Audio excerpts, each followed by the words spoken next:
Welcome to HugNation.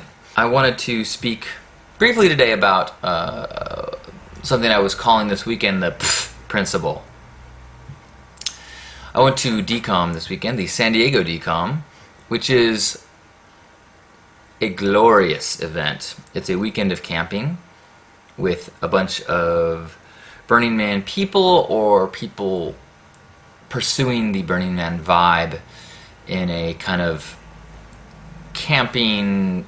It's great because the location is right on the Mexican border, and I don't know about other people, but I had no phone service. So not only had I kind of driven an hour, 2 hours away from my life, but I also had no access to the tools that keep me connected. Very much like Burning Man. So I was kind of floating in the now, floating in the experience of the immediate surroundings and the immediate experience, which is mind-blowing and transformative by itself.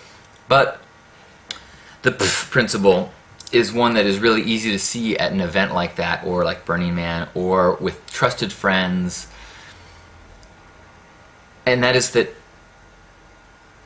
we lose track of how incredibly powerful the judgment of our surroundings are.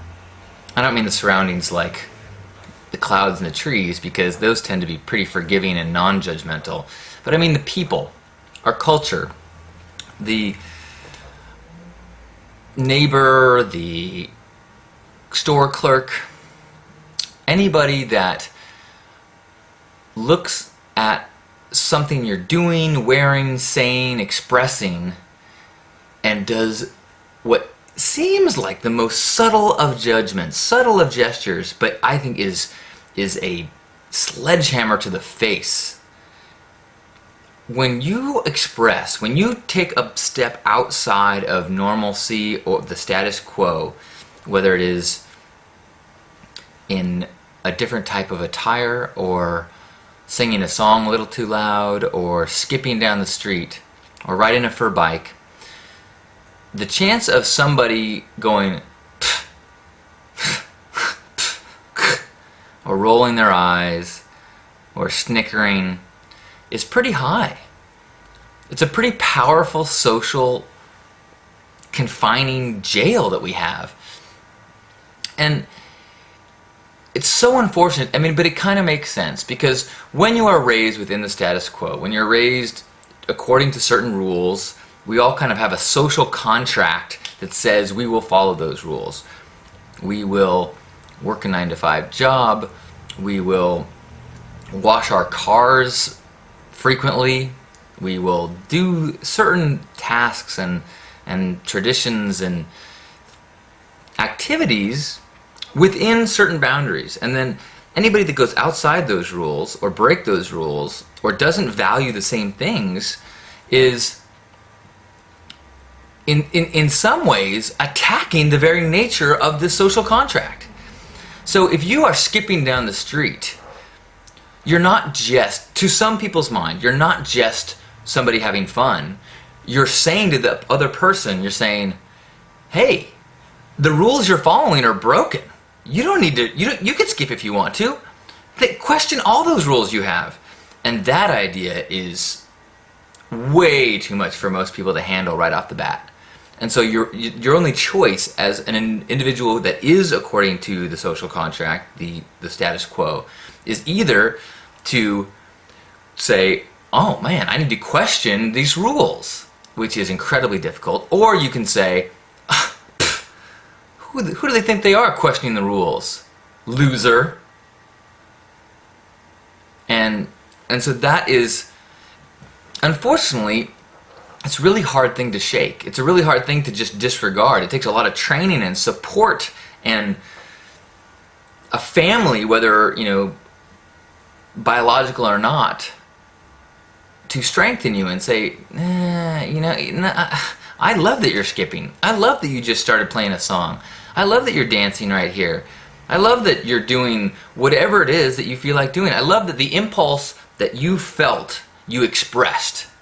And you didn't filter it through the status quo social contract of what you're supposed to do and not supposed to do. unfortunately, most of us, I guess, people that are in this room, people that are listening right now, probably just by the fact that you're here, are either have a family of support that is allowing us to express more, or at least recognizes that we need it. That's why we come here. That's why I come here in a lot of ways, is so that I can feel that strengthening, that support from a alternative rule set, an alternative social contract, one that is far looser. It has rules like don't kill each other, hold my hair if I'm vomiting, if that kind of thing. But nothing that governs the way we have to react or behave, or anything that is that doesn't affect negatively the people around us. Skipping doesn't affect the people negatively. Riding a fur bike doesn't affect people negatively. Masturbating in public doesn't. Well, I guess it depends on. Never mind. That's probably has consequences that we shouldn't discuss. The point is, this weekend I was very much aware of how powerful we become when we don't have the principle working on us. As I saw people dressing up and just really being lively and free, and when you feel safe, when you allow all those identities, those rules to kind of open up, then we create this open channel of expression that is deeper than the roles and the socialization that we've adopted over our lives. It's much more rooted to our divine, loving truth that I think is the path that we all want to walk on, is strip away the onion layers of socialization until we get to that place. Not get to that place, simply get out of the way for that divine expression to flow. So, may we all strengthen each other, remind each other that the pff and the eye rolls, as painful and as powerful as they are, I don't understand why, but they are. May us all remember that there's a far stronger power when we can access it, and that is the support of one another and the support of truth and love